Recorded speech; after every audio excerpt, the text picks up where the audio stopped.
Alrighty, hey everyone, this is PewPewDad coming at you with my very first tutorial on OBS. Now, this was requested by Luis Perez, someone from my school. You should go subscribe to him. Link will be down in the description. So basically, you see how we got browser. We got a few things. If we click on this plus sign here, name it whatever you want. Name it, let's name it Luis. Luis Doc.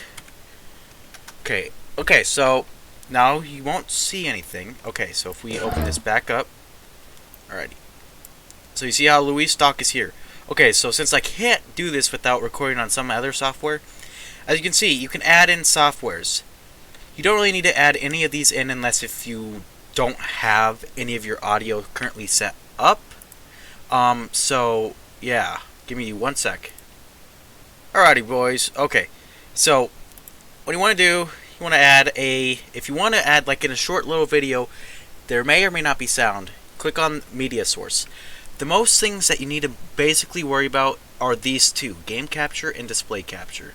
Now, if you click on display capture, it will ask you to name it whatever you want. Let's just name it example. Okay. Boom. It's going to pop up with this little screen, priorities for example. It's just going to ask you which display you're using. You don't really need to do anything with that unless if you have more than one monitor. So if you had more than one monitor, this would be really important to have because this would help you and if you need a transition, you can transition through different scenes right down here, and you will be able to do things pretty easily. Okay, so after you do that, it's an example. Now you're going to want to move this around. Now currently, because I used to use OBS a lot back then on a different computer monitor, it messed up the monitor screen. Sadly, that will completely messed everything up. Okay, sorry about that, guys. So what you're going to need to do is, for example, if you click this, it will disappear. Click it again, it will pop back up. As you can tell, it currently is showing the same thing, so if I turn it off, you'll see how it shows this screen right here. Turn it back on, you can see how it shows it again. If you lock it, it will stay locked, so it'll get rid of the borders, and you can't move it around. See, I'm trying to move it around, can't work. Media example. This is if you were to add in like certain things that you wanted. It would make it a lot better to add like in music, different kind of things. Now that's a whole different scenario. If you guys want me to make a tutorial on VLC Media Player on how to add music into some of these videos, let me know. Currently I'm not the best at tutorials because this is my first tutorial. So as you can tell, if we click on this, we can click on game capture. Name it whatever you want. I'm just naming it example. Never mind, it's already in use. Let's name it example with an E, an extra E. Now it's going to pop up with this capture any full screen application. So that means that as long as it's in full screen, you'll be able to see it. Then you got a specific window. So if you click that, you can click on where it's at. So see, if I click on Steam, it's going to show the my friends list. So if I turn it on, it will. Okay, sorry about that, guys. It will. Alrighty, so I had to stop there because I could not figure out what the heck's going on with that. But all you need to know is that display capture will record a certain item. So game capture. Now I'm going to name it R. When you open it up again, you can capture a foreground with a certain key. So you can choose whichever key you want, and it should work. But most likely, you want to capture one that uses full screen applications so that as soon as you start up, it will automatically load into that app. So it will work quite easily. You can limit the frame cap. You can have it capped at a certain amount if you don't want it to go over so much, just so it will save some time and some like processing power, RAM, you know, to keep your computer kind of going okay while you're streaming or doing YouTube videos. Alrighty, so this is my live version. My live is meant to show like certain things and other stuff. I also have this thanks for tuning in photo.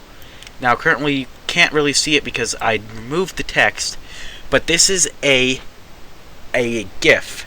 You just search it up on the internet, you download it as a image, but make sure you put it as a GIF or GIF, whatever you want to call it. I don't know what some of you guys call it. You want it to be a GIF. Then you add in text if you want to have, like, say, thanks for tuning in. That's what this scene is meant for. As you can tell, see, it says thanks for tuning in right here. Thanks for tuning in right there. So it will give you a whole bunch of different options.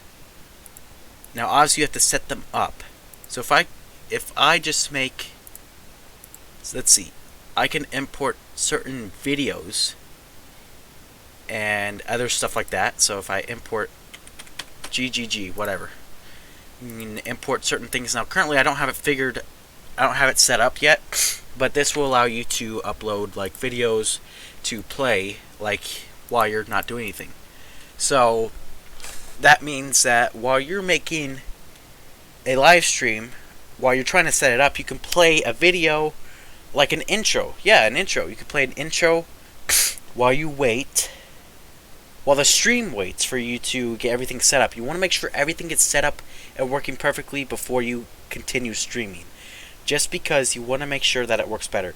Now personally, if you were to stream, I recommend having 2 monitors so you can have OBS open in one, so you can see exactly what they're seeing, just so that you know that if something changes, because things could change. If an error occurs, it could stop streaming, and that could completely mess up everything.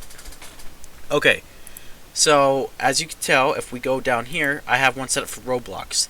It's named Game Capture 6, and I also have this image. It's a GIF. It's also named Fake Nick. Fake Nick! Suck dick! It's really... Okay. So since you saw that, I'm going to go ahead and open up Luis Stock, and I'm going to import Display Capture. I'm going to name it Display Capture 5, and boom, you guys can see the screen again.